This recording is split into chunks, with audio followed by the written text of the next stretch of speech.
Okay. Welcome, Well, welcome everyone. everybody. Sorry. Yeah, let's do it all together. Welcome Welcome, everybody. everybody. Yay. So I thought I'd start out with just a very brief introduction to Dreams and Divinities, and then I'm going to hand everything over to my charming colleague, the painter Martina Hoffmann, and she will get us going for the individual artist introductions. So I'm going to actually launch my little slideshow here. And just as you're getting that started, I just want to say how happy I am that this gathering is happening. And Daniel, it's been a while since I've seen you, so it's really nice to see your face and to hear your voice. And Oliver, it's also been a long time. And I just admire your work so much, all of you that are here, and Martina and Pascal. I adore you, and I'm so glad that you were able to pop on yesterday for the opening circle. And Liba, it's you're a grand weaver of Takes one to know one, community. girl. I mean, talk about a grand weaver. No kidding. So, do you see my funny? I'm so sorry. I have this weird background with a floor and a thing, and I couldn't seem to get rid of it. I'm not that high tech as I should be, probably. But I thought I'd introduce Dreams and Divinities. It's something that was started as a way to reunite artist groups and individual artists all together, and specifically artists that were symbolists and that spoke of the sacred. You know, we're such a niche kind of genre, and it's only now that representational art and symbolism is coming back. I'd say in the last 5 years, we're starting to see it at the Biennale in Vienna and in Venice and in different places. So this was Liba, our big are launch. you sharing your screen? Yeah, can you see it? I I can can't. see it. You can? Okay, Yeah, I good. can I see can. it. I can. Can you see? Can everybody else see it? Yeah. Okay, Good. good. I Yeah. see some thumbs up. So maybe Okay, do just you one see it, second. Amanda? You're muted, honey. There you go. I'll figure it out. I just want to make sure others can see it. Okay, good. Okay. Yeah, this was the opening. We had 24 artists and all their partners came, and we did a beautiful show with 96 pieces of sacred art that traveled to 4 countries and 9 shows. That was the big opening for Dreams and Divinities. And I've done about, since this, almost 30 shows over the last, let's see, that's 2012, over the last 14 years, and including a few online. And that has included things as far as way as Mexico, America, in the North, America in the South. We did things with the 4 different indigenous tribes out of Colombia. Beautiful, beautiful gathering with lots of miracles. We had amazing miracles, very touched by grace and spirit. And the last project, which Amanda, Martina, and I are all in, was a tarot deck that was made with 7 different women artists. We all painted the major arcanas, the court cards, and the aces, and created a beautiful tarot deck, which has been traveling around Europe, around France. And our last show was at the Naya Museum. You can see the big poster there. We had our show in a castle. It was absolutely a beautiful castle. So that's basically Dreams and Divinities, reunites artists around projects. There'll be a theme for each project, and it could be books, cards, events. We've had concerts and all kinds of things. And today I've picked some of my favorite European artists, along with a couple of Americans that dared to get up this early, meaning Amanda and Oliver. And I'm going to actually hand over actually, I'm going to stop screen sharing just so you say hello to Martina first, and then I'll Yeah. put it back on.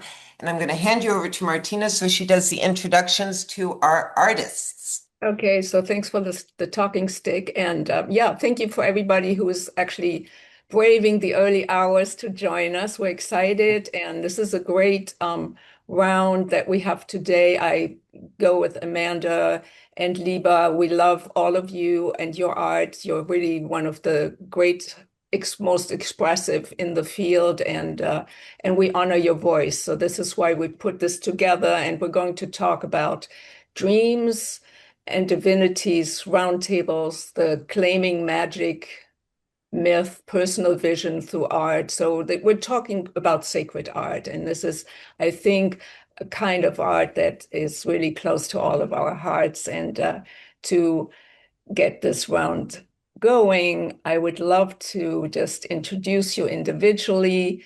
If you could just say a few things about yourself, don't get too long and too expressive, but we'd love to hear who you are in your own voice. So I'd love to talk, I'd like to start with Amanda for this, since she's the creator of the train, and we're celebrating this great event, the 6th anniversary of the train. And I mentioned it yesterday, I remember so clearly when Amanda was talking to me about this, and it was just really an idea. It was just like this wonderful dream that she had, and it really impressed me. I don't know if I remember exactly when that was, Amanda. Was that 2008 or was it 6 or 7? It was at Moksha.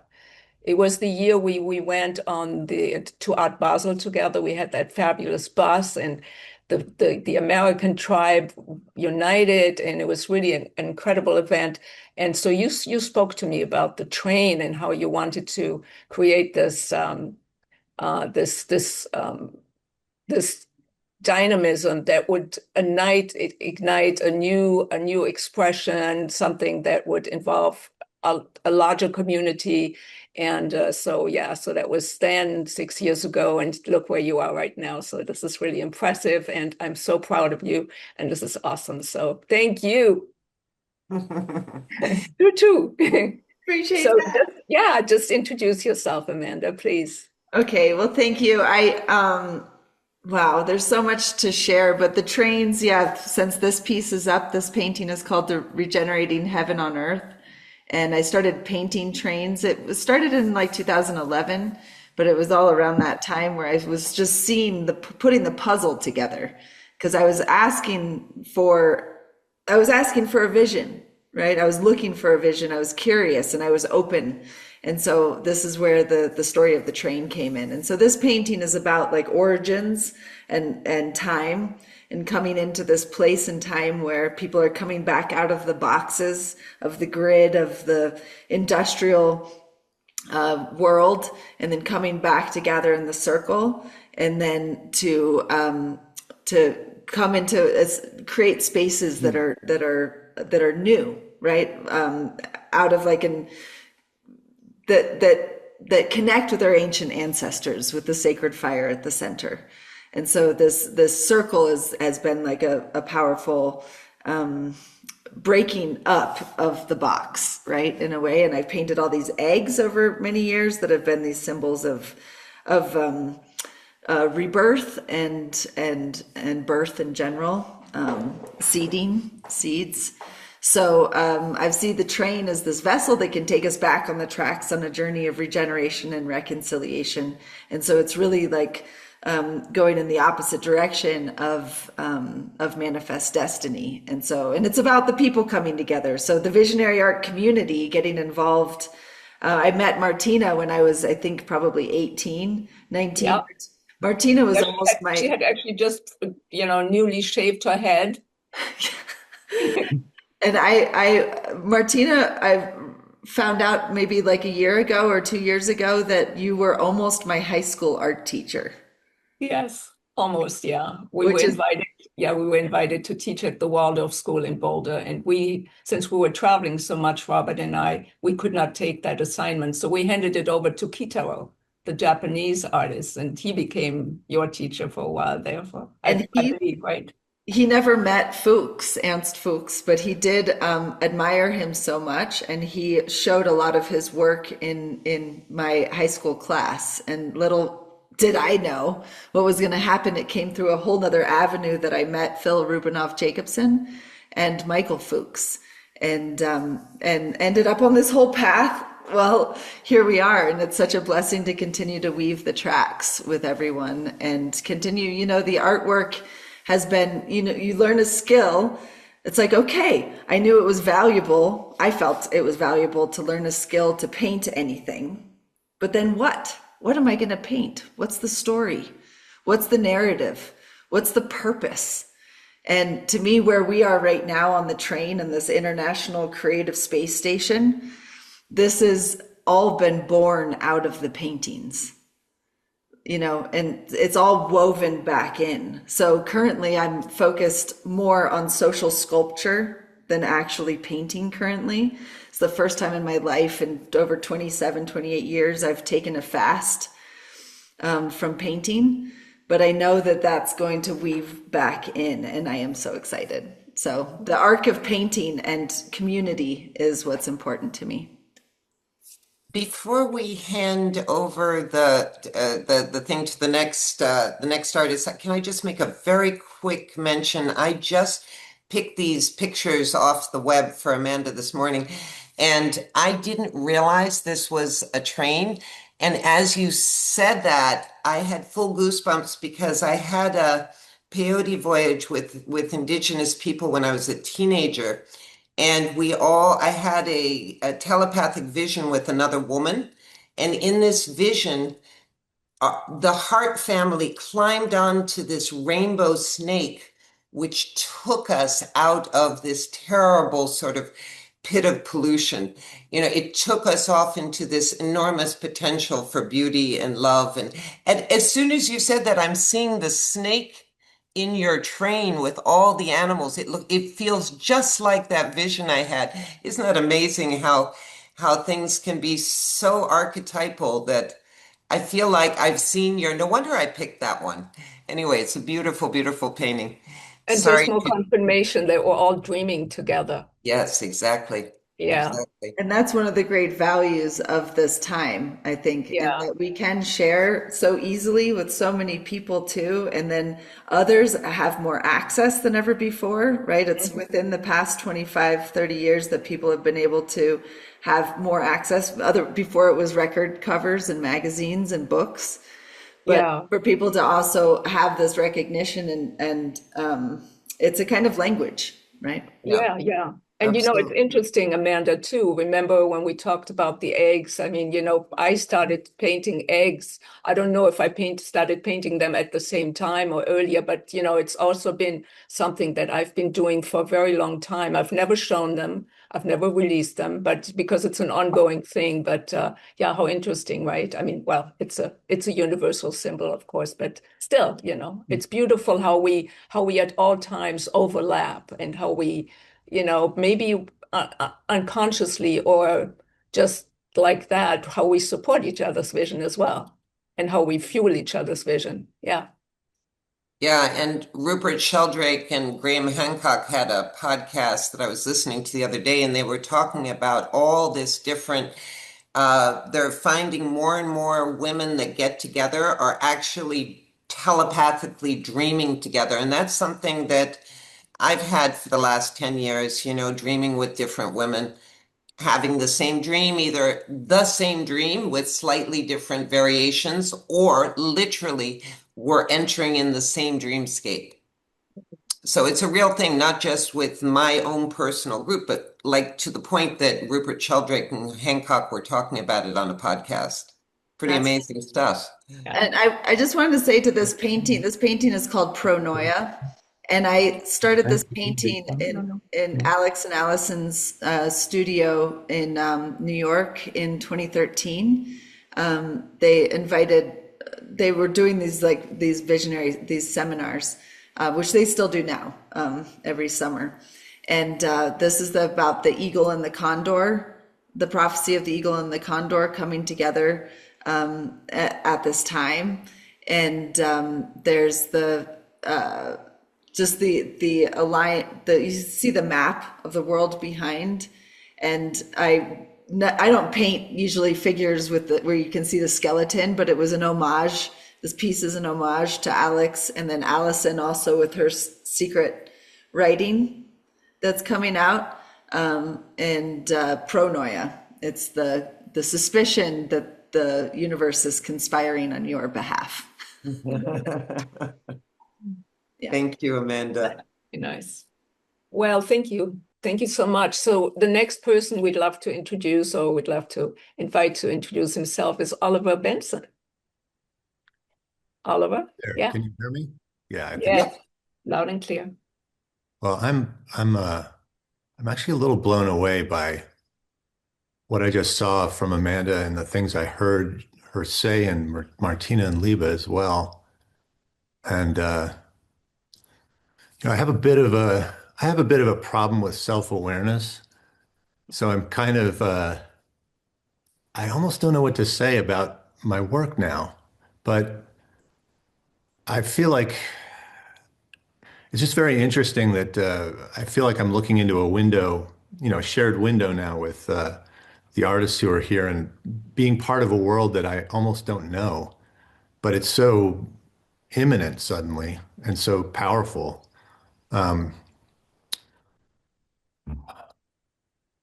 This painting, I'll say something about this painting. I think it originally started as a kind of a very long time ago in early 90s as a kind of mm, an echo of the art of the Northwest coast um, of the US uh, formally, but it slowly turned into something that was more like that became a kind of an attractor point for imagery from art all over the world, traditional, especially tribal art, but not just tribal. There's something else. It's sort of like there's an early era with I guess it's kind of tribal art, like you can see in this the totems actually.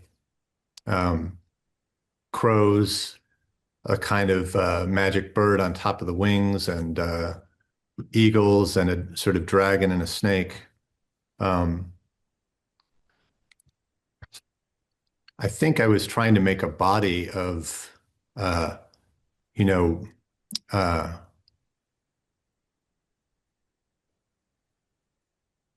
of a sacred being, like the world is contained inside your body. Um,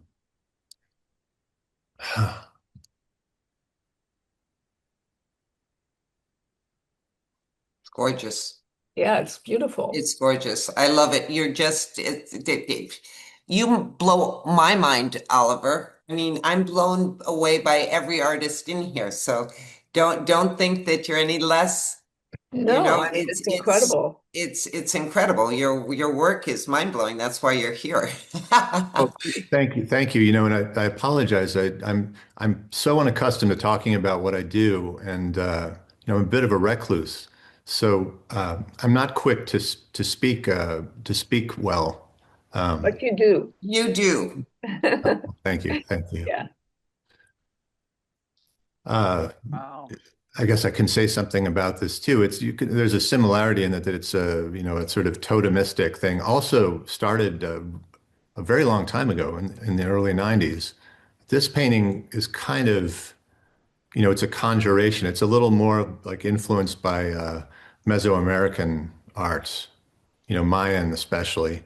Though I didn't really understand that when I started, it just sort of the image assembled this way. Um, and there was a theme, I think I kind of was trying to deal with you can see on the sides, on the two sides, there's kind of a hawk and then a funny creature above it who's the, it's kind of like the tension between Osiris, Set, and Horus, which is a formula that kind of fascinated me at one point. I remember a friend once told me, oh, it's the same, it's the story of Hamlet, which the uncle, the father, the mother, and the son, and the dynamic between the three of them And I think it sort of represented the trouble with Hamlet is this, the to be or not to be idea. And I feel like that's related to creativity in some strange way that I don't entirely understand, but it's like, to create something is to live. To paint, to manifest a painting is like you have to decide to live and fully embrace all the problems that come with life. And like a painting is something that's, you know, inevitably you're dealing with matter. Like paint is matter, it's mud, and you're trying to create something that's a sort of a perfect and ideal assembly of matter. And it's hard to do. Maybe in a sense impossible. And it's kind of like, anyway, I thought that's captured somewhat in that image or in the idea of the Horus, Set, Osiris, Isis myth. But I can move on to the next one. Yeah. I love those fallopian tubes up there, like uterus that you created right on top of the image. I Yeah, mean, it sort of jumps at me, being a woman. I mean, it kind of, that Oh image my is God. so, and I it's never, basically, yeah, you're so right. I never saw that. I didn't either till you I, just said it. And it's I so think obvious now I can't unsee it. it was supposed to be, initially it was supposed to be ram's horns, but I think it's much more like fallopian It's tubes. so like it's so kind of, feminine and it's so yeah, opposite of a yeah, horn, which is yeah. Yeah. hard. And you have Yeah. sort of It's like like, a birth canal and everything. I mean, so birthing this life is really what you're doing. So, there's ISIS. I mean, I knew it's like that's the, thank you. I didn't see it at all. Yeah, it it's always wonderful. takes the community to really understand our paintings. Isn't that true? I mean, that's how it works for me. Often Yeah, I really don't know right off what I've created, but it's always, the dialogue and the feedback that brings about this the translation. Yeah. beautiful. True. It's true. Well, this piece is a little, well, it's different in the sense that this is actually done on a computer with a digital painting program. So it's really, it's formally pretty similar to regular painting, except it's not matter, it's light, and digital information and manipulating that to create an image. Um, and this started out as actually a sketch on paper that I then uh, scanned and started to rework digitally. Um, and it turned into, usually I don't even know what I'm trying to do when I start. The image produces itself, and then I kind of slowly experience it over time and make it starts to gain meaning as I interact with it, I suppose, is the way to put that. And this became I guess I started to think a lot about, there's an episode in Herodotus' histories, um, where he describes how the Scythians sacked a temple in Ashkelon on the Palestinian coast, and for some reason I think it's the only place the episode is attested, and there's something about it that fascinated me. I don't even know precisely what. It's sort of partly because I think the story was that this group they might have been hired by the Assyrian king, or they might have just raided on their own. But this was like a goddess temple that they attacked. And I think they settled on the precincts of the temple and then later sort of became devotees of the temple. Because the end of the story has them sort of in a totally different state than they were when they first, first attacked. And there's something, I don't know, not sure what else to say about it. Again, I haven't really figured out what it's about, and but those are the sort of thoughts. So I kind of saw, this is a goddess who's sort of the priestess of the temple, and then these warriors who came and then were kind of spellbound by by her. Um, She transformed them. yeah, yeah, she tamed them. Amazing. So, Wonderful. Thank you. Thank you so much, Mm. Oliver. And now we're going to introduce Pascal Ferry, my partner. He's right here. And Pascal is French, as some of you might know. So he's going to really try for one of the first times to do something like this in English. So we'll see how that goes. You're And sure? yes, I'm If sure. Like the French Yeah. accent, speak it's English. very, Yeah. very, So- the English people love the French accent, so So- don't worry. So since I moved in a few years ago, Pascal he's very brave. He watches all movies in original, mostly a lot of American movies and English-speaking movies in original soundtracks. So he's been really learning a lot and by just listening, but we'll see how it goes now. So, I'm Pascal Ferry. Hi, everybody. Nice to see you. And I don't like to speak of my paintings. My painting is like I'm a canal, comment on dirait? Canal, A channel. channel. And so I don't have the word for my work. It's so difficult to me to speak of this painting. This painting is attraction, so celle d'avant. The one before is called Attraction. Attraction. You see the element in suspension. So it's just she comes like this. I paint like a vision. I don't know the sujet. The subject. Subject. I'm not subject when I painting. When I go to the canvas. So it's like this. So The celestial drift. It's more my comment on dirait, my world. I work for my first book, real book, and this painting, it's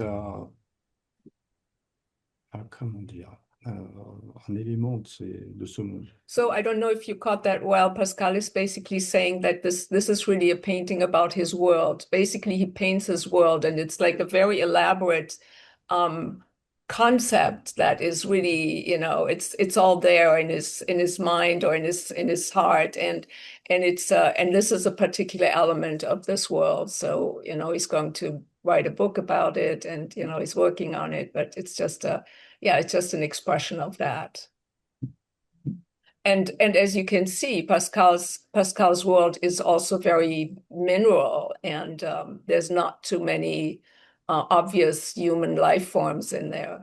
Once in a while, you see him. I'm just here. Yes, he's right there at the bottom of the painting, right there on the right. And Bottom right. but oftentimes he's a solitary traveler in his world. His name is the Chosen Ones. This painting. Mhm. They're beautiful. So Very these are all newer pieces, and Pascal started painting a long time ago, but then he made a 14-year break because he had a son and he needed to earn a living, like a solid regular living. So he became an editor, and he represented 35 visionary artists and created products for them and prints, and created events. So like exhibitions. So when we met, Pascal decided to come back to painting full time. And all these paintings you see here are pieces that he's created since depuis 10 years. Yeah, so for the last 10 years. So yeah. Bravo. Yay. So here you go. And now we'd love to turn it over to Daniel. Mhm. Hi, Daniel. Hi, everyone. Thanks so Hi. much for having me. I feel very honored to be in present company. Mhm. Yeah, Lovely to okay. have you. Yeah, thank you. Thanks for the invitation. Yeah, okay. So I grew up in the north of England in the 1980s, and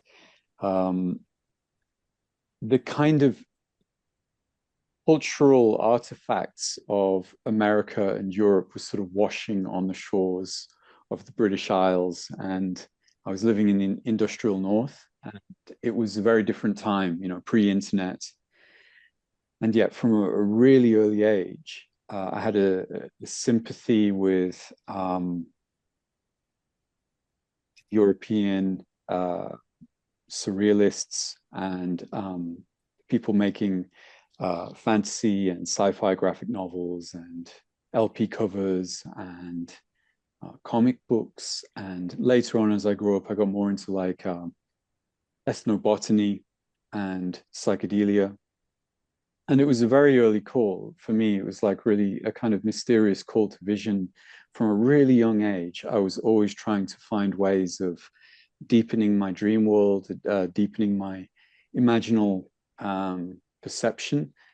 I have no idea why, I guess we just like that, artists. We just vision seeking, meaning constructors, symbolists, like organic symbolists. That we have a function, I think, in human community to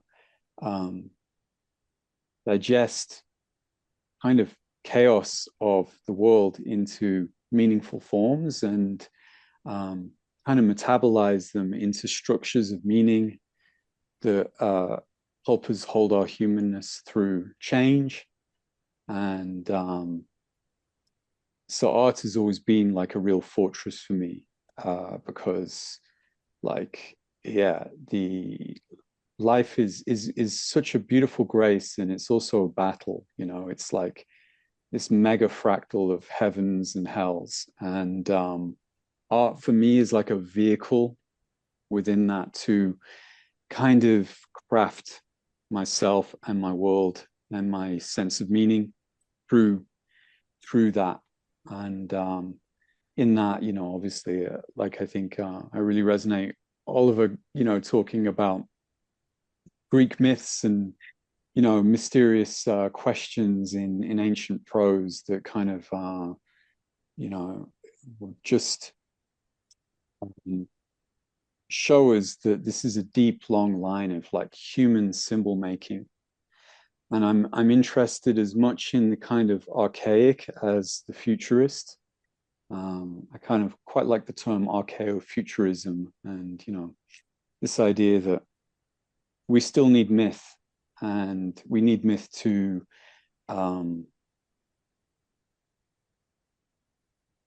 adapt and survive and identify what is really meaningful and orientate as a species. And right now, I think I'm really interested in the importance of really positive visions. So some of this work is from an earlier phase, and I am changing because this is kind of like my kind of, these pictures of my sort of Gnostic period where I was really going deep into the egregores of the collective consciousness and the old symbols and the kind of recently exhumed ancient mythologies of the Gnostics and the Orphics. And currently I'm sort of doing the contra thing, which is imagining through and past all of the apocalyptic visions that we have experienced around the past few decades, and really imagining, what if this is just the beginning? not the end? What if there are untold generations ahead? Then what? Then what? Which is the most exciting question for me right now, is this rising sun vision for the future. Yeah, so that's where I'm at right now. Very hard to talk about art because it's bigger than words, isn't it? And it's bigger than life, one life. So yeah. Absolutely. Well, thank you so much, Daniel. Yeah, I mean, your words definitely resonate with me as well, and yeah, wonderful insights. And now we have Liba coming in to introduce herself. Hello again.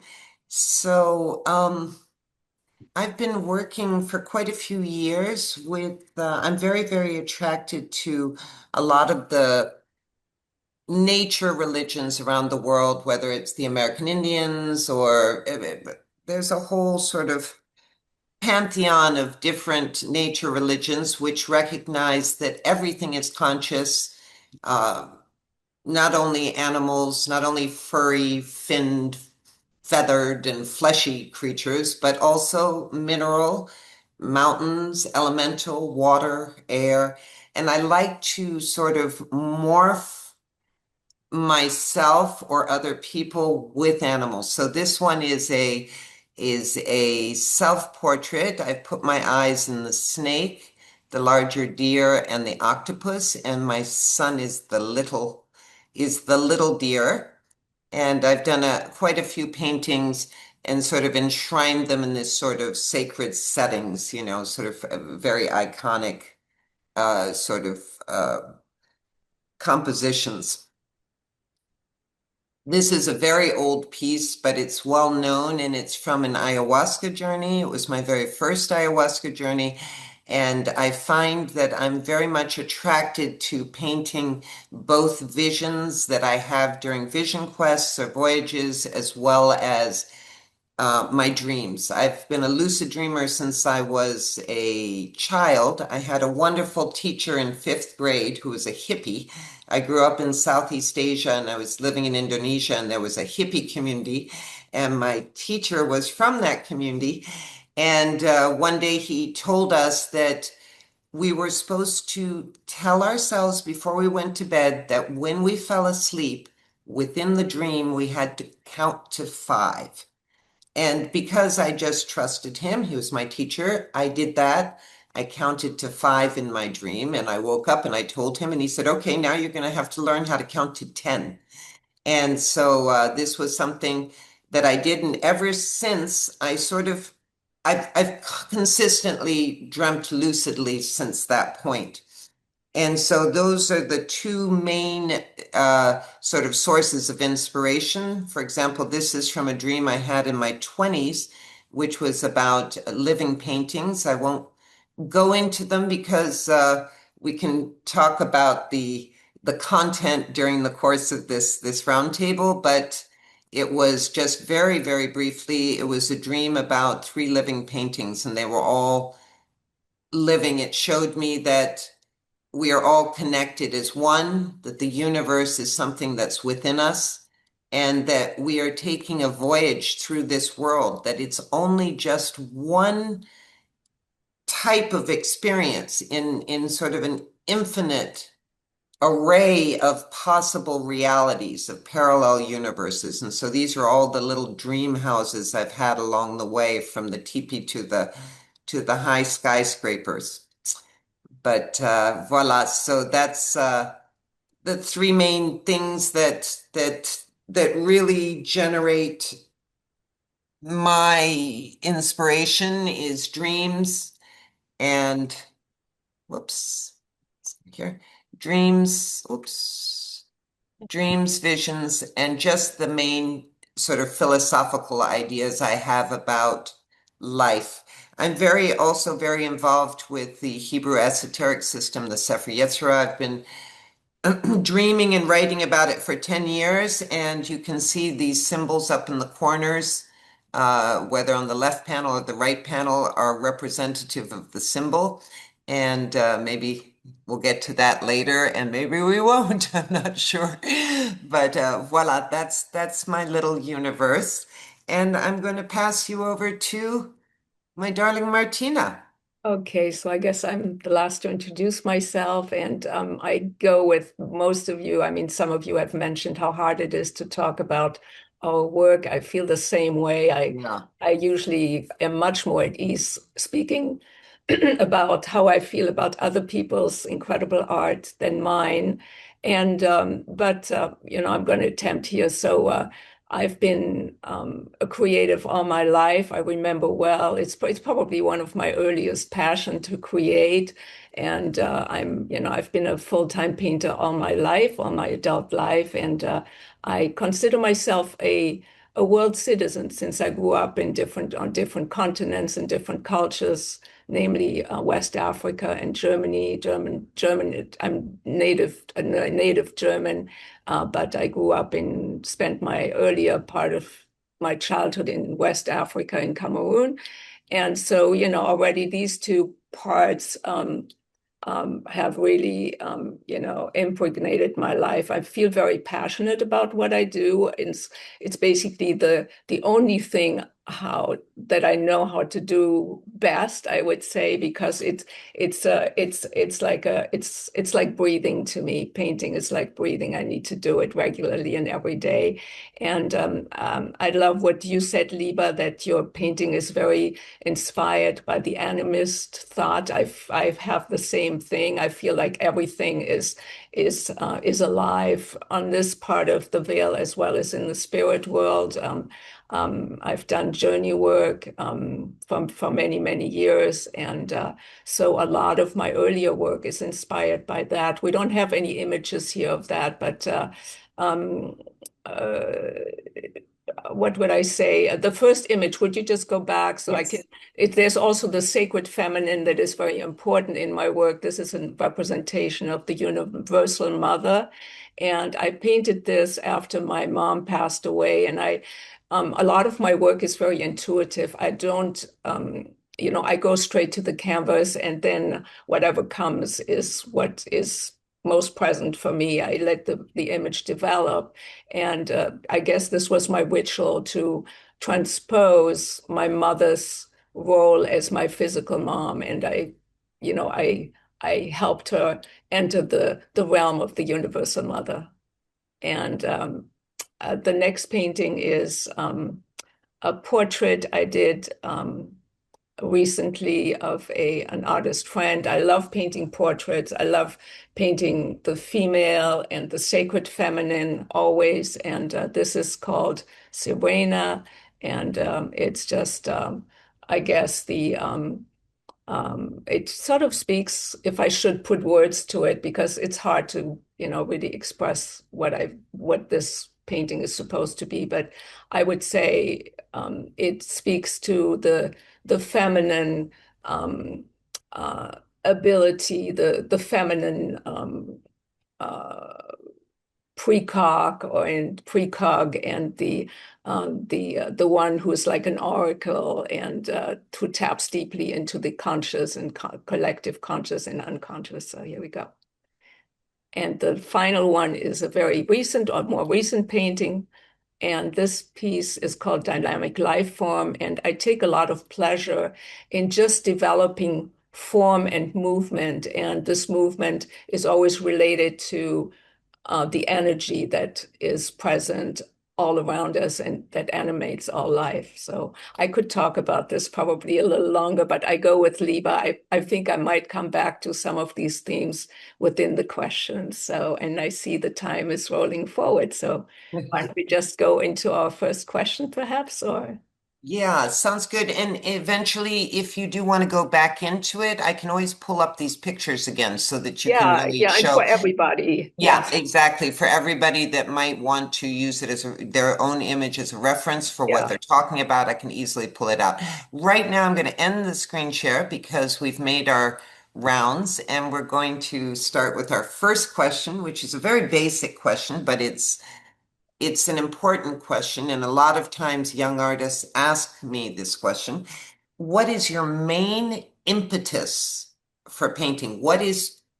Everybody's sort of touched on it already, but what is it that drives you towards making a painting. It could be a couple of things, of course. It doesn't have to be one thing, but if there's give me your main driving forces which bring you to create a painting. And we'll start with Amanda. We'll do the same circle. And sweetie, you are muted. Amanda, Yeah. you'll there you go. I'm like, oh man, I want to go last on this one.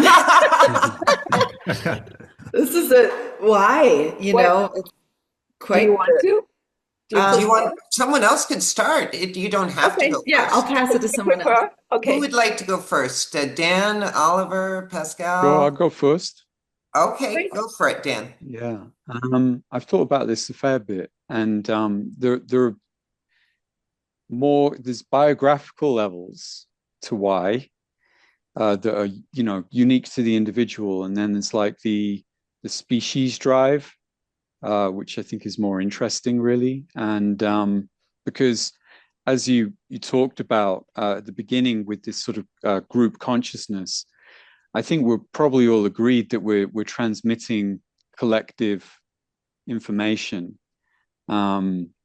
and the information is just kind of conducting like, Zeus's lightning bolt to the most conducive open channel that might be available, and because we see visions proliferate across in waves, in resonant waves, Yeah. across different people, the same themes we have in. People call it the zeitgeist, the spirit of the times, which I think is a really beautiful way of looking at it. And so I see myself really as a kind of surfer of Zuvaya, surfer of the zeitgeist. There's something in the Vedas, though, that I really like, which is before God was Kam, and Kam is like a cosmic expression of libido. And I think like ultimately that's what makes humans create, is like it's just this love of life and expression and overflow.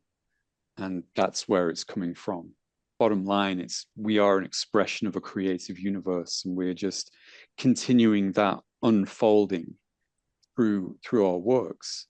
But what makes some people paint or make music or write, and other people willing to leave that to other people, and kind of be more like passively absorbing rather than active. I don't know. I think it's just like a combination of really complex dispositions of the individual. I just know that if I don't create, I feel like half a person, like I need to. I know that Autumn Sky Morrison once said if she doesn't paint, she becomes sick. I don't know if she was exaggerating, to make a better story, but I understand that. I feel like it's part of my sense of purpose, and it's my sense of this vehicle of art giving me a means to go deeper into life, deeper into the mystery, and explore the big questions of birth, life, and death. So yeah, that's kind of my general answer. Yay. So who wants to go next? Shall we just go down the line and invite Oliver to speak? Maybe Oliver, are you ready? Would you Liba, like your to mic's off. I'll try. Okay. I find it actually, it's hard to think of something to add to what Daniel just Yeah. said. I mean, it's very comprehensive and also very incisive. Um, the the idea of it being attached to libido, I think, is absolutely true. It's sort of like a vital force, something. It's very deep. It's very essential, and I think yes, it's a way, and the conductivity too. That's absolutely right on. It's like a universal force that's looking to be conducted into manifestation, and it comes nicely through an artist who's ready to receive that energy and conduct it. It comes right out, and it's a universal. It's like the the cosmic plasma or whatever. It's it's a gigantic universal energy force, which is also again the same as the vital force inside a person.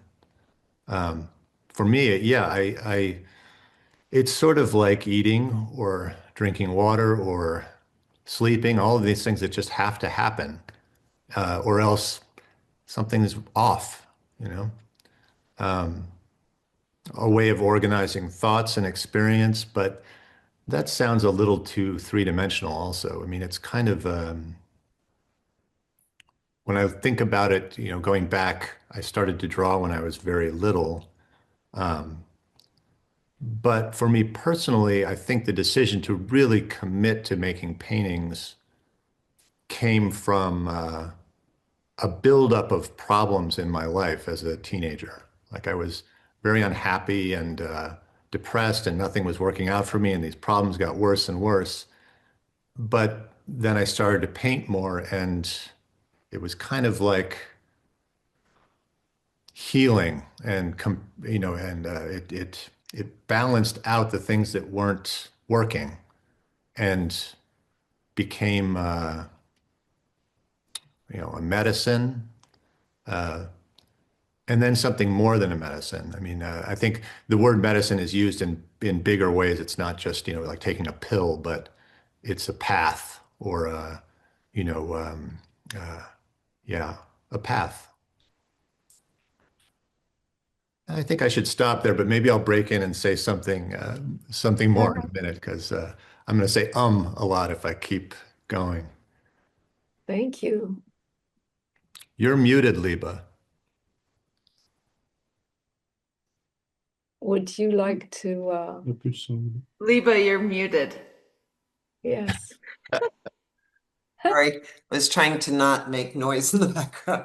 I said, yeah, thank you. I think you added a lot of very important things. Your voice was definitely original and at the same time resonant. And I think we're all going to have some sort of resonance between us.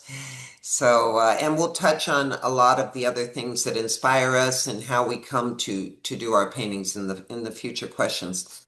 Okay, so how about it, Amanda or Pascal? Who would like to go? Pascal, Yes. tu veux? Oui. I don't know. If I only I knew. But I can imagine not painting in my life. It's impossible. It just when I painting, I'm connected with the source. So it's just love, just light, just the life. So it's okay for me. Painting, it's life. Yeah, and a very intricate part of his life for sure, because And music is life. Yes, yeah, yeah, Creating, all of creating. all of it, yes. Wonderful. Well, Amanda, you can't escape us now. It's your turn, darling. Well, it's so wonderful to have this kind of a share with a group like you guys, because I feel there is so much resonance. What you share, I feel deeply connected with. The healing part, there's this personal, but there's also this collective. And I think, as for me, I've had this interest and curiosity since I was a child around, the world, and this relationship between I and the world.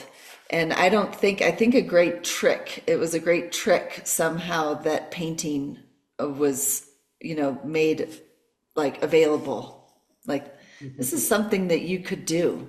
You could spend time in. And I went to a Waldorf school, which focuses quite a bit on art. And I would spend long hours on my main lesson books with colored pencils, getting lost in it. And I think I had a challenging time as a young person too, to a degree. and to get lost into that, into the creating of something, and then to create something. I remember drawing my hand in high school, actually, for the first time, really observing my hand, just holding it and drawing it, and having a breakthrough of seeing something and then seeing the recreation of it, and that ability to it's like is a connection with spirit, with God. And when I was around 18, I think it was when I met Michael Fuchs. I did my first painting seminar with Michael Fuchs when I was 18. And he said something about how one of the most spiritual things you can do is to recreate something that God has made. And that was something that spoke to me at a young age. I was just like, wow, that seems like a really valuable thing to do. I might as well try this. And then the path has been something that I could have never imagined. And this is where a lot of people look at or will think that they don't understand the process. And we all have a different process. Some of us see it very clearly ahead of time, draw it out, and then paint it. But my paintings, I don't see the end result. I could have never imagined that, to be honest. What happens is something that I can't really claim ownership of in many ways. So a lot of my paintings, I sign them on the back. Sometimes I'll sign them on the front, but a lot of times I'm just like, where did you come from? It's an amalgamation of the presence. So it is, and then, it's spirit work, it's medicine work, it's, and then being able to be around artists such as Ernst Fuchs, and then all the artists that I got to meet by being around him, it was like, whoa, all the fractal perspectival angles that one can see through the dream world, this world, So painting, like the multidisciplinary artists, metalwork and woodwork and all the things, like I admire it deeply. Painting will fascinate me till the end. And right now, I haven't been painting like I usually do, which has been very hard and I feel like a very deep fast. I'm seeing it as a very intentional fast, and I'm very excited to see what's going to come even this week. But I've been painting also in very short spurts, very intentional spurts in live painting performances, starting from a blank canvas and giving myself like 2 hours. And that kind of exhilaration, there's something about the eros, the turn on, that is in that. And it's like, let's make love, spirit and music and environment and everything, and just like drop all the inhibitions of all the fear of messing up, because you can't. Yeah. Yeah. Wonderful. Okay, Martina, c'est à Okay. toi, chérie. Well, I mean, all of you have made such incredible points, and they resonate with me as well. And but I can, I can relate to what somebody said, Oliver, having had a difficult time, art sort of, or getting into the creative process, kind of having saved your life or balanced you, all of that, is certainly there for me. If I remember my childhood, just my first go-to was always to make something. I was a single child, so I had a lot of time on my hands, and sometimes I didn't necessarily live around large communities. So I entertained myself, and I entertained myself by collecting things and making sculptures and drawing. I mean, I drew when I was like probably like most kids, 2 years old, but at all times, creating has been the most satisfying thing I could ever find to do. And it's also, and when I don't create, when I don't keep up my rhythm of allowing myself many hours a day, then I actually get a little loopy. I wouldn't say I get sick, but I definitely don't feel as balanced and well as I do feel when I do paint every day and make art. And so oftentimes I see my art like a meditation and a very deep meditation. And since my work is always based on creating sacred art, at least I think that's what I do, or at least I'm in search of the sacred. What is it? What connects me to the universe? What connects me to source? And that's usually my main impetus to make art. I'm trying to find answers to this most fundamental questions. Who am I and why am I here? And why am I looking for something I can't even describe? I don't, how do we say what it is, the source or whatever we want to call it? And I guess that's all at the base of why I'm constantly pushing forward, and it gives me incredible joy. It makes me happy when I create. I'm feeling the best I can, and it's just the thing that makes me. It is like breathing. It's synonymous to breathing for me. Making art is just the the basic cornerstone of my life. Thank you. Mhm. Well, it's come full circle. Yeah. I'm going to basically reiterate a lot of what has been said because I think there's a universal sort of impetus here. Right off the bat, I couldn't imagine not making art. It fulfills me, it makes me happy, and we'll get to this in some of the other questions, but just I'll touch on it very lightly. It's a way for me, since I do like to work on visions or dreams, it's a way for me to work through them. And somebody said something very interesting earlier that sometimes you even need to have someone's outside reflection looking at your piece for you even to fully understand it. Sometimes it takes a village to just sort of process what I'm painting.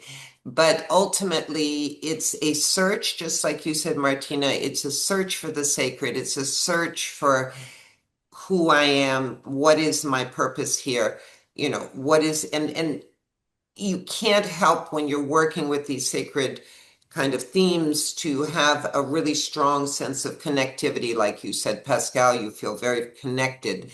It's sort of this little bridge into it's not like there's all kinds of different ways, of course, to experience the sacred.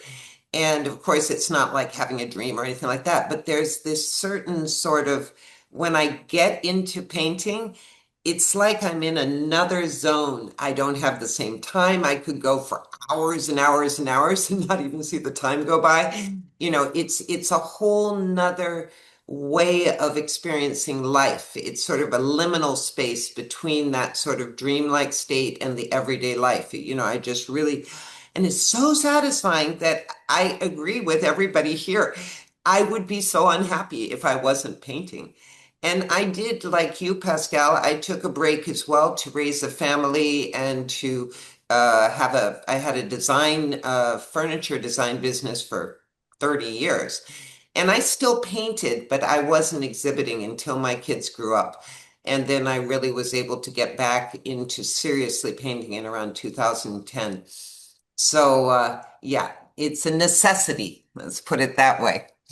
Yeah. Anyway, I'm going to let Martina give us our second question and we'll go around the circle again. So, Yeah. Yeah, thanks, Liba. And I really love that you addressed the concept of intemporality in the act of creating art, because mm, that's really for me at the base of what visionary art means. yeah. Creating spaces that are out of time and space. Exactly. Exactly. You're in this liminal spaces between the worlds, That's and right. it's Yeah. so Yeah. so enriching. I can understand Autumn Sky saying, I feel sick if I, not that I literally feel sick, but Like if I'm traveling and I'm traveling for a long time, I'm like sick of vacation after a while. I just want to get back and paint or Right. write. I'm the same. I have to say that I adore writing as well. It gives me the same kind of satisfaction. And probably, Dan, you've been writing a lot. You just put out a book, and I wouldn't be surprised if it gets you into that same sort of space as well. You know, it's the creative space, like in Pascal, you were saying, does it with music too. I mean, it's all of our creative space. Amanda, you touched on that as well. Anyway, so that we at least can touch some of these other questions, let me hand this over to Martina. Okay, so I'll give you the next question, and we've actually already touched upon it a little bit, and I Yeah. realize that some of the questions they will slightly overlap, but just expand on this question however you feel, and please. So the question is, where does the image come from? What is its source, and what inspires it? So not what inspires you, but what inspires the image. So who goes first? Would you like to go, Amanda, or would Daniel like to go? No. Okay. Oliver, okay? Yeah, because as soon as you asked the question, a new thought popped into my mind, which is something that Good. kind of, when you know something, but you don't know you know it. The image is sort of, I realize that because of maybe the word, I've always kept the image as as a fixed thing, and it isn't fixed. It's not just that it changes as when you make a painting, you change it as you go. You add, you take away, you refine. Uh, but I think, for me anyway, I'm not in pursuit of a fixed image. I'm in pursuit of an image that is actually changing constantly. Um, and I'm trying to sort of catch it in a certain way. Select from it, choose things, refine, over time create something that is fixed. But the strange thing is, I think, the value of that fixed final image, a painting, which is an object, an image, something that doesn't change once it's completed, is that it's sort of uh, it's like a mirror. It's something which is inanimate, but it reveals the mind to the viewer. You look at a painting, it changes all the time. The more you look at it, it looks different. And you see things, you can look at it for a year and you won't see something, and then you see it suddenly, or 2 years or 3 years. Could go on and on. I don't know. I'm kind of getting off on a tangent after tangent here, but I think there's just something very. This isn't really answering where an image comes from. It's more, I guess I'm saying what an image is. But in a certain sense, I think it actually comes from the future. Hmm. And that's a future, the future is something that's boundless. It doesn't end. There's just more and more of it. And in a sense, that's where the image is actually coming from. It's from an eternal future. Because the longer it exists and the more people have experience with the image, the more it changes in a certain sense. I'm gonna have to think about this more. I think I better stop.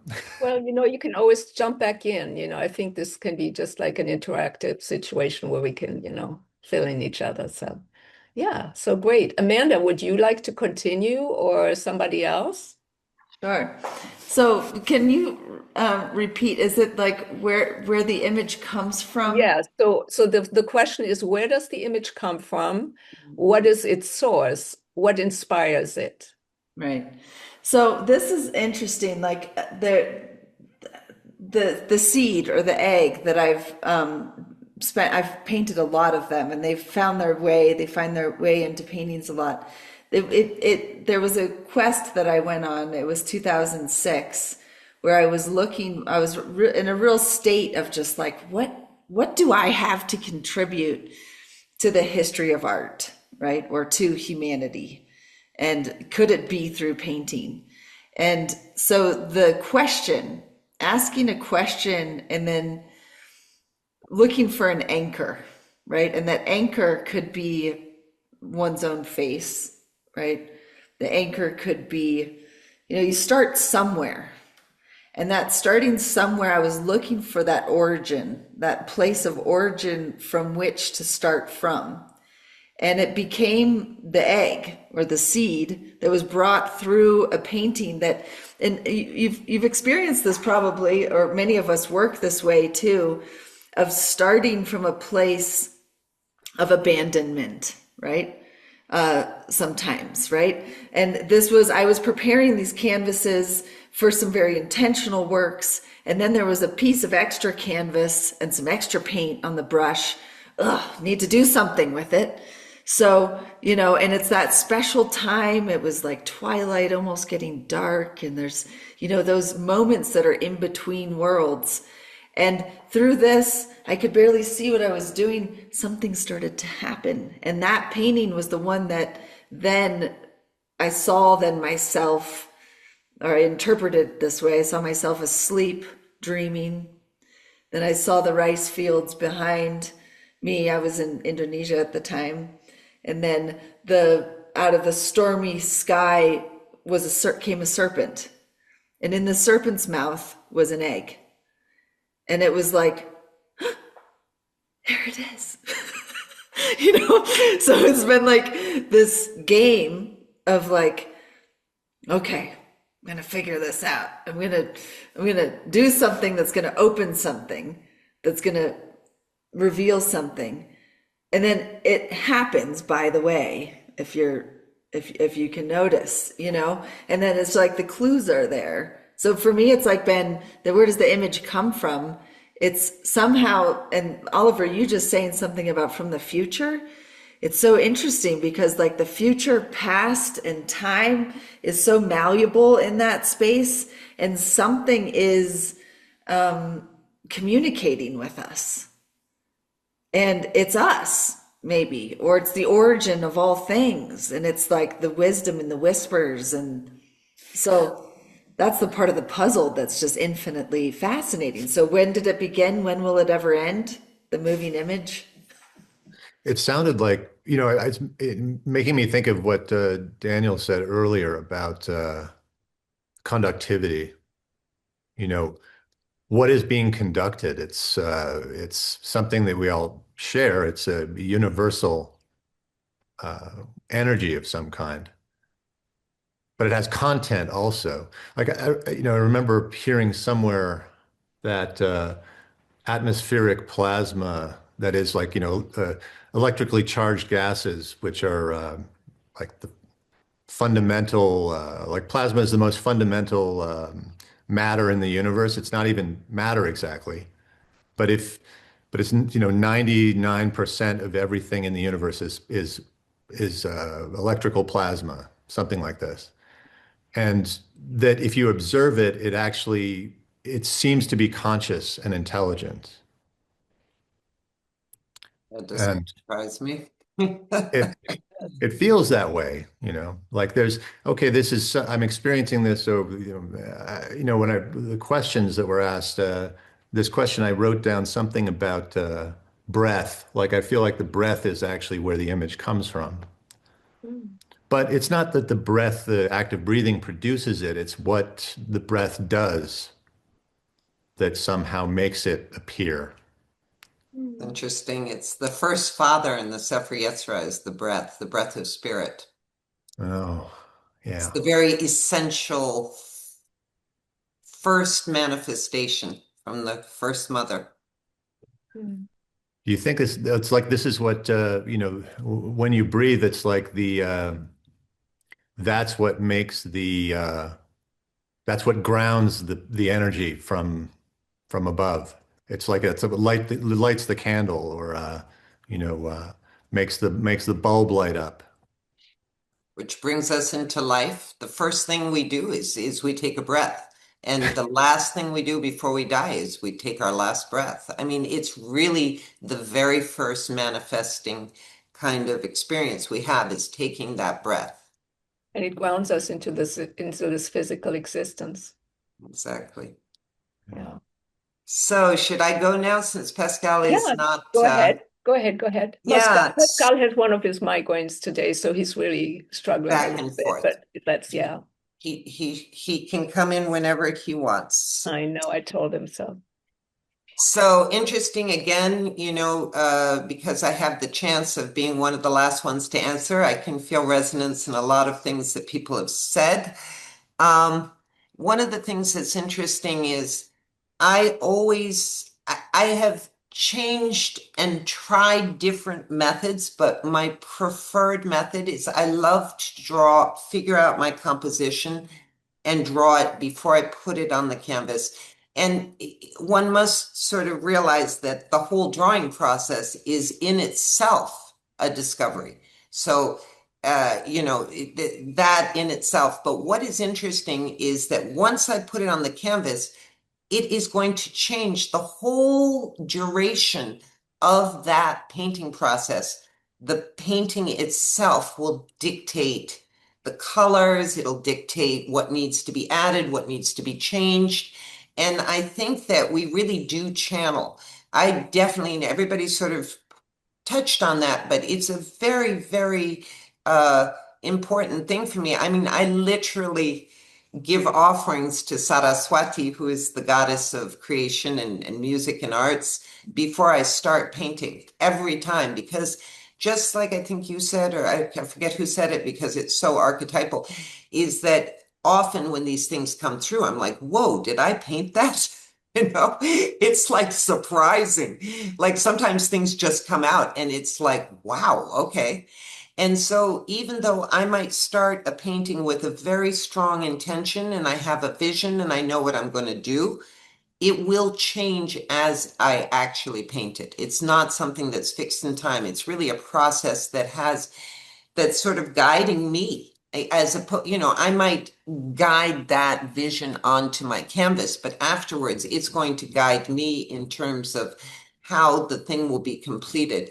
And I agree, it's something that you can look at, and I look at my paintings, my fixed piece, I can see things that I might not have even seen when I was painting, like you were saying, Oliver, like you look back and you're like, whoa, look at that, you know. And so it's coming from something that's much more universal, and I definitely feel like a channel when I'm working with these things. Voila. Martina, I think it's up to you to conclude our little question. Am I? Is it everybody spoke already? Daniel. Pascal. Daniel still has to express himself Oh, here. excuse me, Dan. I'm so It's sorry. all It's right. because you Yeah. started Oh, before I it's a thought. really Good. tough question anyway. Where did the images come from? And I like what Oliver said about the future, because I Yeah, feel it was like cool. it's coming from eternity, like it's just coming from this mysterium tremendum, great plenum of the forms of God and the universe, the kind of the same space-time geometries that are woven all of it together in the first place. And sometimes it's not always the case, because I have like different like operating levels when I make art. Sometimes I'm like a guy trying to make a good picture, that's like the most superficial layer. And then there's these other times where it's more like I feel like a piece of coral that's just producing out of myself these geometries, or like a bird weaves a nest, or bees create their hives. There's this sense of like organicism to the process where it feels like I'm just rubbing the pigments in with my fingers and feeling the embodiment of the process and feeling this continuity between myself and the materials, and just allowing forms to come and go. And then the ones that allowed to stay, I who's choosing that? Am I, whatever I am I choosing that, or is it just this organizing pattern that's like fixing those forms? So it's really mysterious. That's the kind of like my answer to the question is I don't know. And Yay. that's okay. Yeah, So I I've love, sorry, go ahead. No, Martina. go I ahead. Go just ahead. I just finish off. I love everyone's speculations and contributions to this question. And I just thought of something like primary division between light and dark, chiaro scuro, and the separation of heaven and earth. You know, there's something in like the whole Genesis thing that is like sometimes I'm following and recapitulating this sequence of creation because often I'm dealing with just the most primal divisions of those not opposites, complementarities, I like to think of them. And then from there, it's like that's primary, and then it's like, and then the organization of the space, the composition, that's really up there too. And then later it kind of is precipitating into symbols and narratives, and they kind of, in a way, come after. Uh, so yeah, that's all I have to say on that. Well, it's a lot of good stuff to say on that. So Oh, thank you. absolutely. Yeah. And I'm sorry, Martina, for some reason I lost track that I was giving this question. I should have gone last. So you No, will go no, last. no. Don't worry. Don't worry at all. So, no, I gave the question, so I go Oh, last. you did. Perfect. Yeah, yeah. Okay, good. So, yeah, so it's definitely like a complex question, I think. And for me, okay, so I'm thinking that on a very mundane level, uh, I would say that I go in and it's a way of on a very self-serving level, it's a way to shut out the world, you know. I mean, it's a way to connect with something, but also something that allows me to go deep within myself and um, to drop my mask and to just honestly express. And but then it goes deeper. There's so many levels there, and goes deeper, and um, and it becomes sort of like a dialogue with something else because I don't feel like I create the image. The image creates itself. The image is once again on a more down to earth level for me, like a dialogue between the canvas and I. So the canvas tells me what it wants to be. It's also part of how I work. I work always from a very abstract, amorphous ground, and then I just, you know, get into it, and it just becomes this other thing. And but then as I go deeper into it, I realize there's also the collective is involved, you know. I mean, this information, all of this, where do these images come from? There's also an element of the collective unconscious where the mythology lives and everything ancestral and everything we've known and lived before, the symbols that have been basically that are basically imprinted in, you know, almost I would say they imprinted in our gut, you know, so we have they pop up and they like the symbols that then come out in dreams and but that element is definitely very important, the collective unconscious. But then oftentimes I also feel like I have this little side that surprises me sometimes where I just, you know, respond to somebody's question they just thought about without saying it. So there's sort of like um like an oracle that we become when we create. You know, we become like these channels for something that wants to manifest. And we become these birthing mothers. We just let it through. They're not our children that we make, you know, these paintings. We just become the conduit for these expressions. And and as they move through us, they just take life and we just allow it to happen. And I'm also right on board with all of you who have expressed the idea of that it comes from, well, it comes from the past, but it also comes from the future. And the future, if I would stretch it further, then I would sort of say, well, there's also the superconscious, the super consciousness, and that's where information that wants to come through us becomes totally transpersonal. So it's not about us anymore. It's not about our personal it's a psychology, our personal lives, but it's something that goes way beyond or totally beyond anything that is human. So it goes into this universal realm. And oftentimes I feel that what happens, what the conduit that I am and become in painting just allows an energy to manifest. And it how can I say this?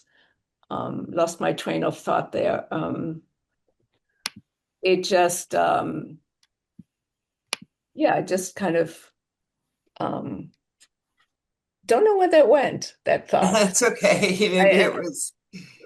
Martina, as you were speaking, I just had this thought that I don't know how to put it, but it's as though there are faculties or abilities inside of us which are dormant until they're lit up by this process of kind of bringing, I don't want to call it channeling exactly, but the creative process. There are things which, like, okay, I'll just speak for myself. Like, I couldn't do these things if I tried, Exactly. but they just happen. Yeah. It's like I don't have the ability to do A, B, or C, but if the work is just happening, They manifest. then it manifests. Yeah, exactly. Yeah. And in a way, it also gives us maybe a sense, if I might be so presumptuous to say so, to understand what it is and what it feels like, true creation, universal creation. I love that. It's like our only way where we can, I mean, you make a baby and that's like something not predictable, of course, but it's a human being. We know it's going to be a human. But when we paint and we go into this, we bring in this super conscious energy, if we do, then it is something that is so beyond us, because it is beyond humanity and human expression. It is something other, and we don't even know what it is. And we enter a realm that is unknowable, basically. And that's where it becomes mysterious. No wonder none of us cannot live without painting. I mean, Yeah. friggin' A, it's such a wonderful experience. Yeah. Well, and it's like the times that we're in, we're more free in at least in the world realms that we live in. I think those of us that are here, than ever before, like in the past, even 50 years, 100 years, but more free to explore. Also free to explore consciousness in a multitude of ways, which to me, there'll be people that will, is this something that you saw in a vision, in a entheogenic, psychedelic vision? And it's for me, those experiences have been affirmations of what I experience when I paint. Yay. And so the painting itself is a psychedelic experience. Yeah. To me. Yeah. And yes, it is. It is. I wholeheartedly agree. Yeah, I agree. And yeah, it's that same magical space. You need to get to a place though that you feel uninhibited. Yes. And free to explore. And there's a certain that's where the time of putting in the time and falling in love with the process of discovery and exploring is an essential part of that process. And that's why it becomes so mysterious. And I think like, those of us in this circle right now, we're like, oh, this is normal. We do this. Yeah, no big deal, really, even though it is a big deal. Yeah, I It guess it's it takes a unusual. lot to get there. And Yeah. some, I think, have a very natural ability to be uninhibited, but then the ability to also articulate, to bridge that realm between the eye and the inner eye and the hand coordination, and to see the harmonics and how the harmonics, we have guides around us, teachers, like, especially with painting, I find that if I'm stuck, I remember Ernst Fuchs said this to me early on in an incredible moment that I'll never forget. Said, the first time I ever really showed him one of my first, like, early kind of visionary pieces, he was like, you know what your problem is? You're just not listening to the painting. And it was an image of a painting it was kind of a self-portrait like this. So it looked like she was listening. But I hadn't even seen that in the painting, but she used it or he used that as a signal to bring through a teaching, right? That then, Yeah. and that's the way, I mean, those have been my examples of teachers too, is like, do you actually know what you're saying? Or do you know what you're doing here? Watching Ernst paint often was like such a puzzle. It's like, what's going on here? Is there ever going to be an end? Especially at the Apocalypse Chapel. The poor Monsignore there was just, you know, in such a tiff because he would keep painting on the same thing when there was all these other things to do. Will he ever just be finished? I was like, probably not, ever. So, Yeah. yes, Yeah. Well, this is a question we could probably dedicate a whole round table a for. whole round table to this question because it's so multifaceted and fascinating indeed. But we So should what probably jump what is on to the creation? Yeah, third let's move question. on to the next question, Liba. Okay, so this one is going to let you have a specific story. If you have a story or two stories that meld together, and it's have you had a transformative or mystical experience when creating art? Now, of course, we've all been talking about how we're channeling and all this is creative, mystical, but I'm referring to like while you were painting, did you channel a specific myth? Did you dream about it and that dream helped you? That kind of, have you had a specific mystical experience while you were painting any one of your paintings? And maybe we can start with whoever wants to start. How about you, No? Oliver? I have a very brief. Um, uh, I've definitely experienced this sort of thing, and as you're describing it, Liba, in a number of ways that I might not have put together as a sort of single thing, but there was one a couple of years ago. I started working on a portrait of my father who died young, many years ago, like it's more than 30 years ago, uh, and I worked on it for some time, over a week or two. And as I was working on his face, having accumulated some time on the project, all of a sudden, I could smell him, Wow. and it was just a very deep, very stirring experience because I hadn't smelled him in 30 some years, you know, I've got goosebumps. Wow. 40, Wow. almost 40 years. Yeah, and it was so touching and very subtle, but very real. I mean, very uh, I don't know, sensual.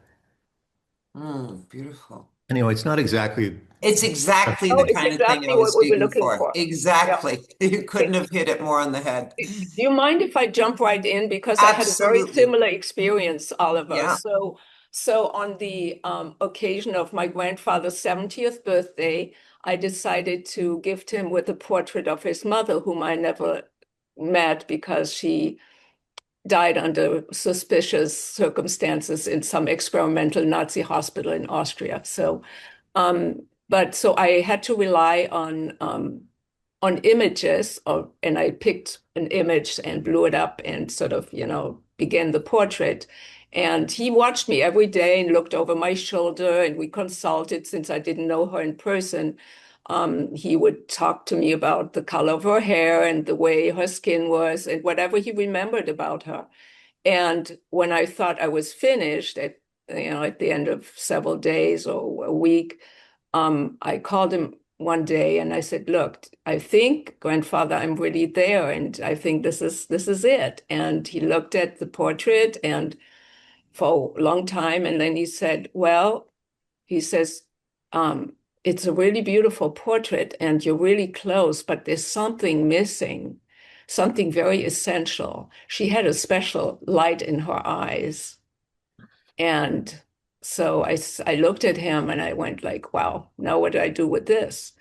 And so I waited until everybody went to sleep that night and sat in front of that canvas, lit some candles, and I think I poured myself a glass of wine, and I just sat there and looked at this painting for hours.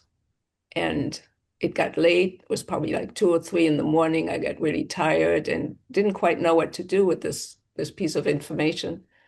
And all of a sudden, it was like she became alive for me.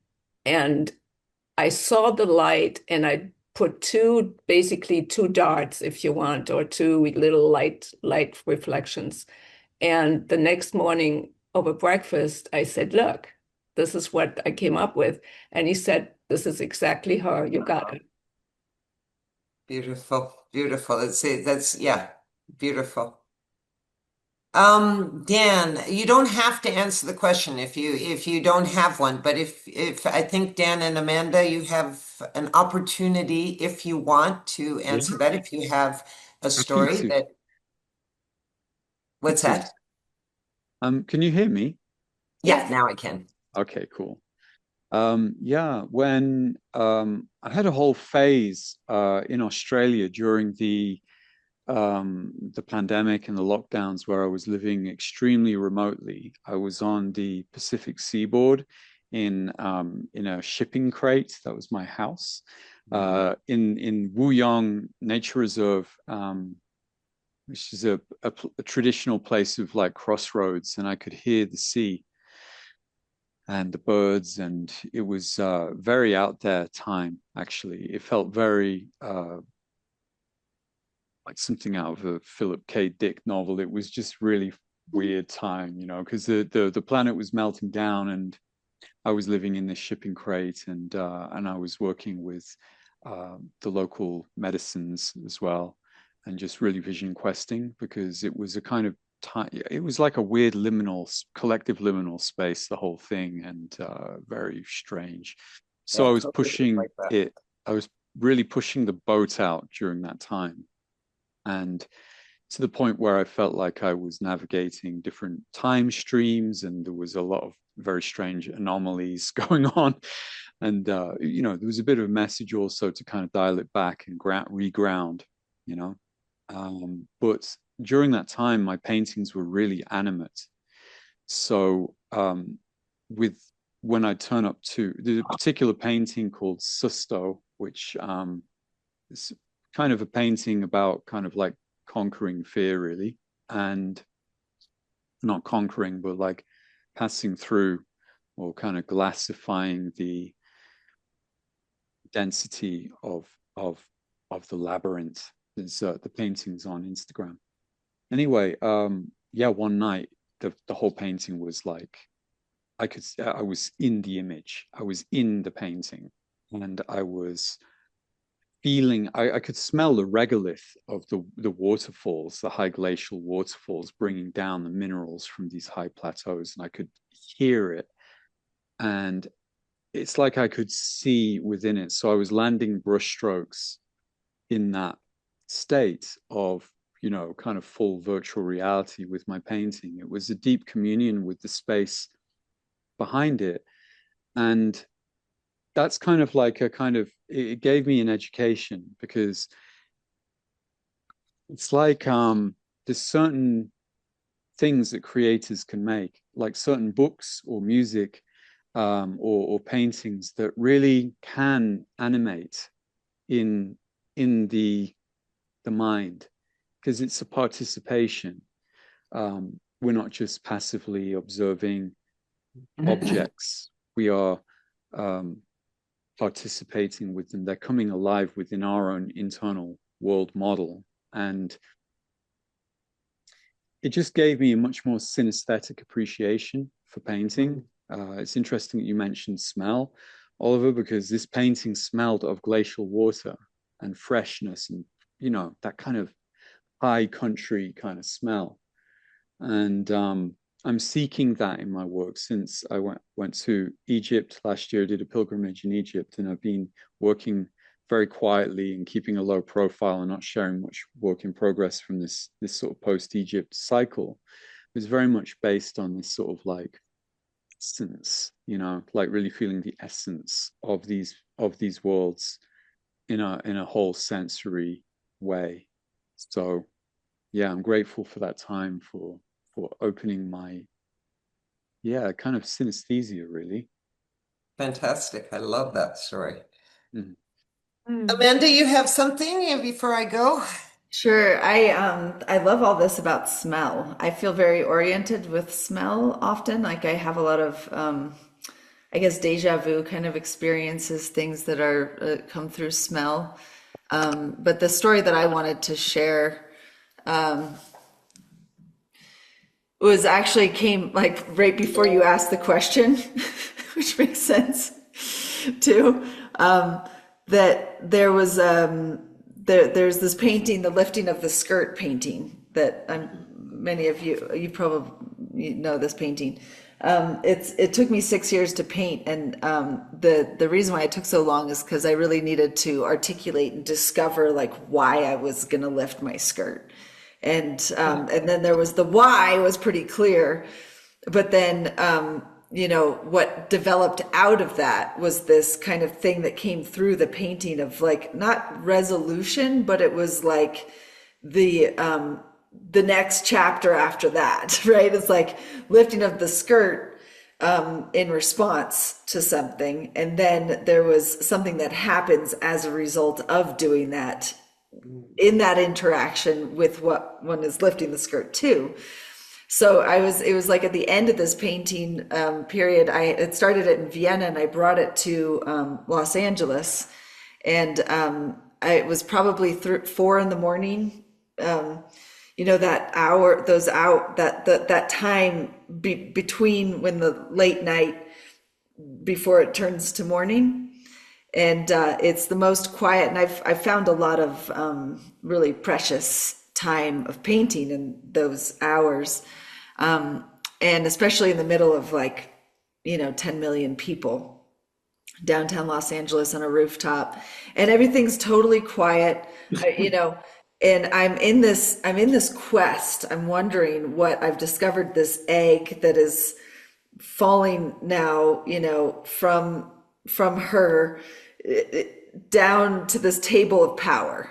And what's the connection between this egg that symbolizes the origin of all things in a sense, and this energy with the table of power, which is just kind of like symbolic, sitting this 13 humans sitting around a map of the civilized world, and they're all I don't know, directing things. And it was then and it was the question, so I'm asking, I was like, so what is the connection between this energy of this egg, this seed, this origin, and these people? And everything's quiet around me, and then all of a sudden, and I was not inebriated in any way, I started hearing voices, and I started, it was like the volume started to get turned up on a room that was around me that I wasn't aware of before. And I felt like terrified to turn around, because it was like I started to hear them talking, whoever they were, about what I was doing. Wow. And then I was like, okay, I'm just not going to do anything. I'm just going to keep painting and just pretend like, they don't know that I can hear them. But then they knew that I could hear them. And it was so like the answer of what didn't come through like a long period of time. It was like kind of an instantaneous transmission that came through the paint too.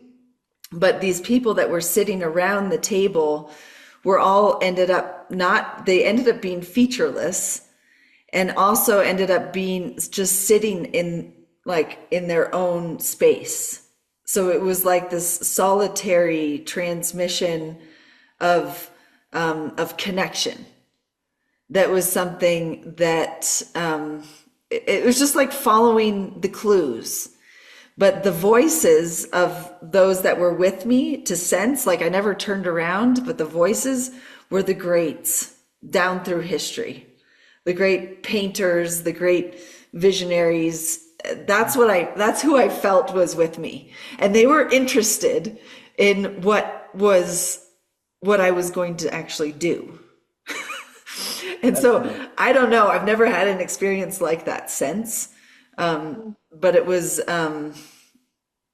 trippy.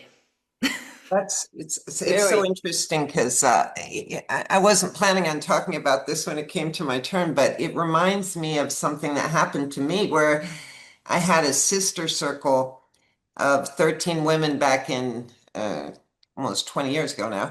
And we had decided to do a mind meld because we figure there's only one universal, because of our belief system, we believe that there's one universal being. So we're all in the same place at the same time. Anyway, it's just an illusion that we're in separate places if I'm omnipresent. And we did this mind meld. And the same kind of thing happened where we were 13 people, everybody was in a different spot on the planet, but we were all coming together at the same time to make this prayer and try to connect.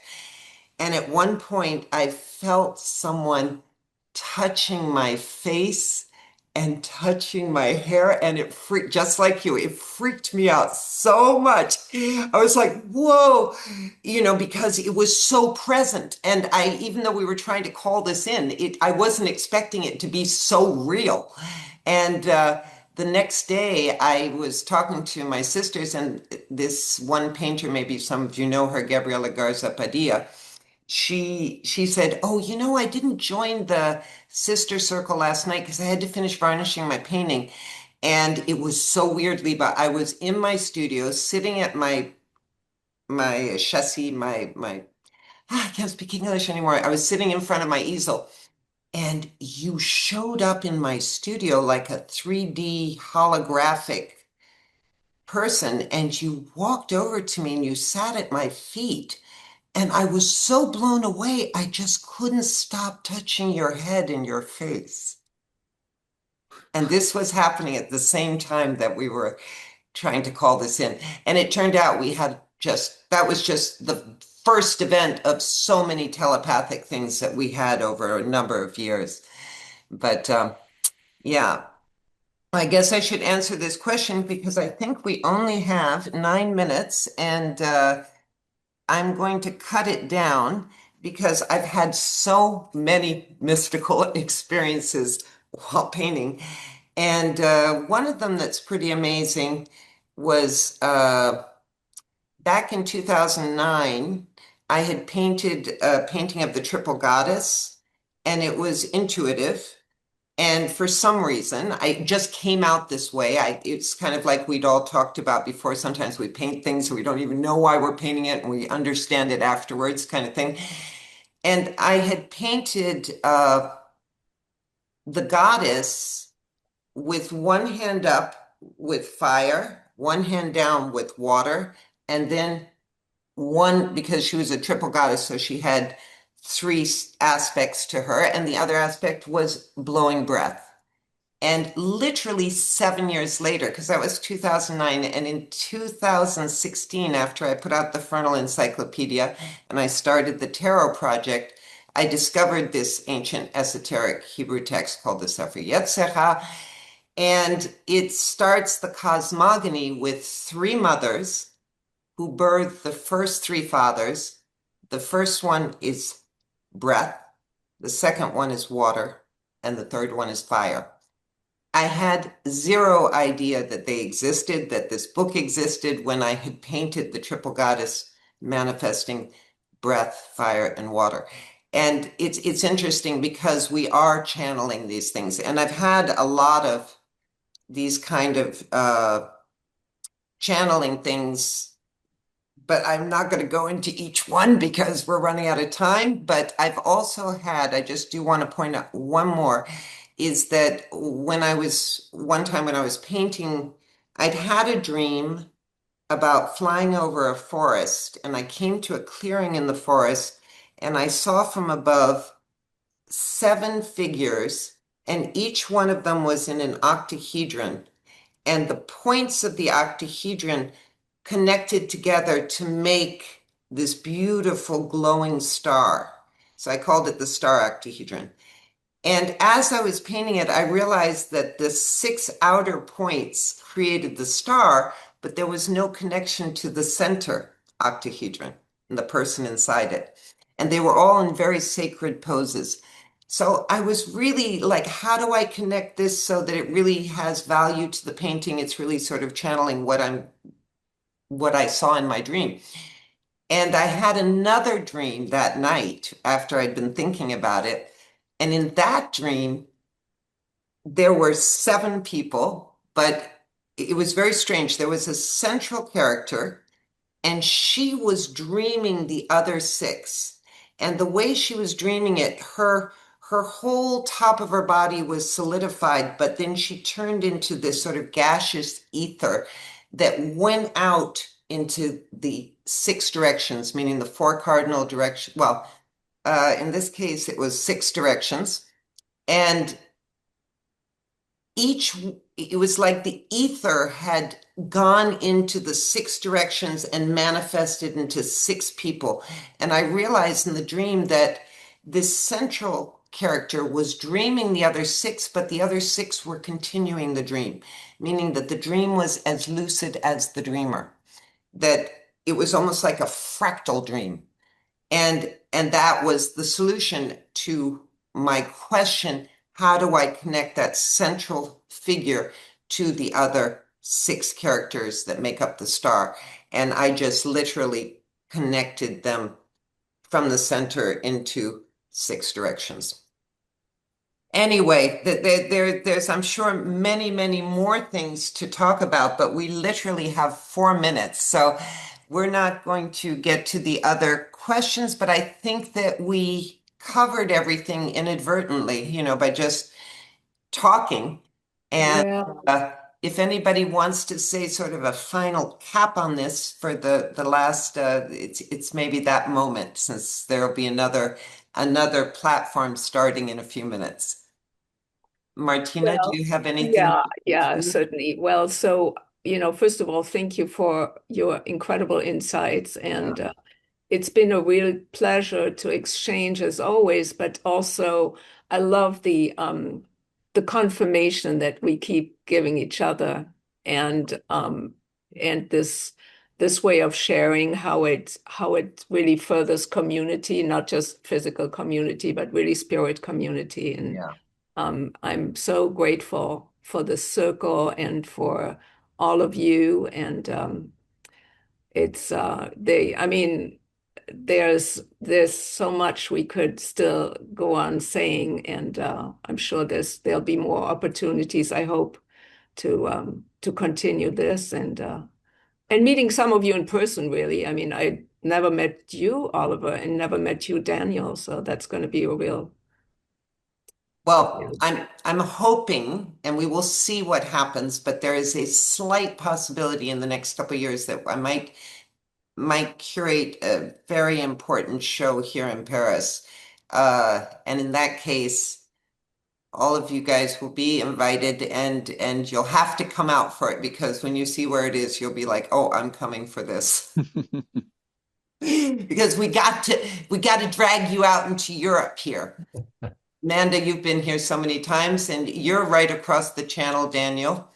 But Oliver and Amanda, Well, I think that, this time that we're all working so hard on to birth into a new existence, it's all about building bridges.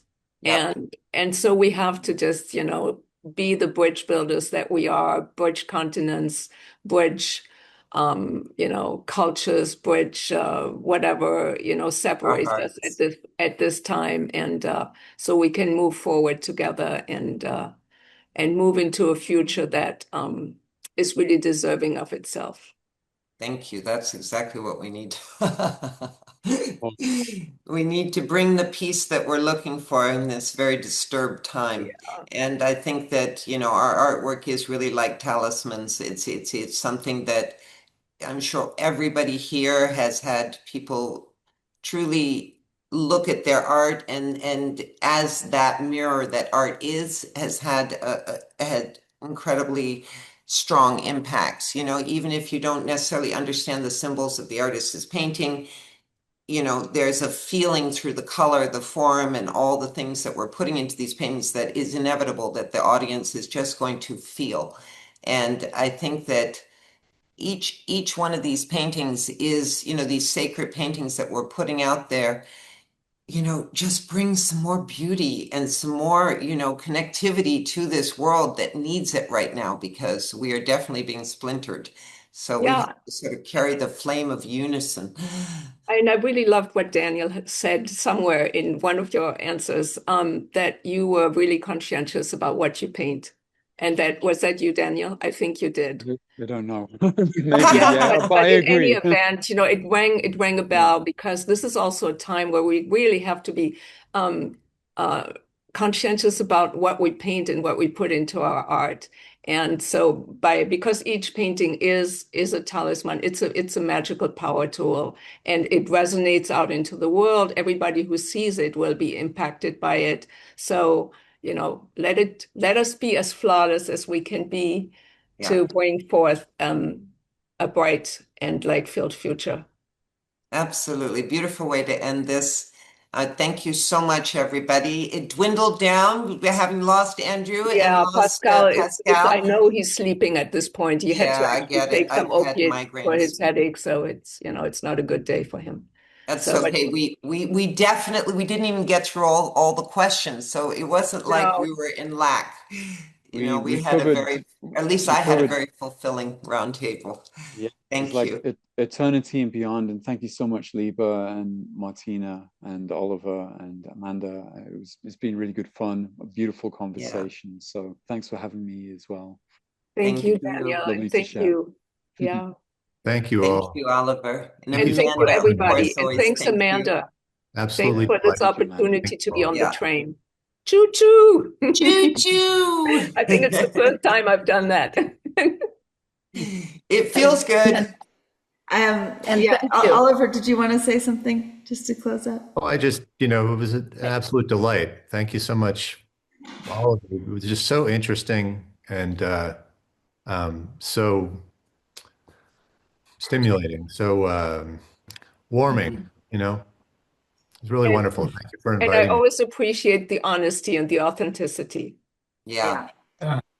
Oh yeah. I feel a reignition around the conversation, having a round table like this. I've always valued it. I love being in these circles, but I'm having a real sense and a feeling because, it's a full cycle with this vision train, which was a response to the pandemic that had happened, online this way. But this really is a way to connect The flag is out. Oh. a But it global has a good- community. Oh, wait.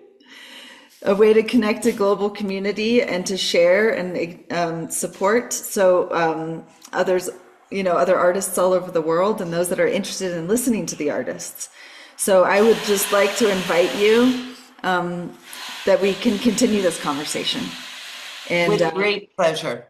and I would be happy to help coordinate and support in hosting that on the Vision Train. And Okay. so let's do that. Wonderful. Martina and I will come up with new questions to sort of continue the conversation. I know. I can hear it. Be ready for I the have next mine.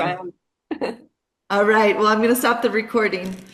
Okay, Bye. love you Love you. guys. Thank you for everybody that you. tuned in. Yeah. Thank you, Liba. Thank you, Martina, so much. Thank you, Amanda. Thank you, Daniel, Oliver, Liba. Bye. Bye. And thank you for everybody out there for listening. And hey, Gina. It was great.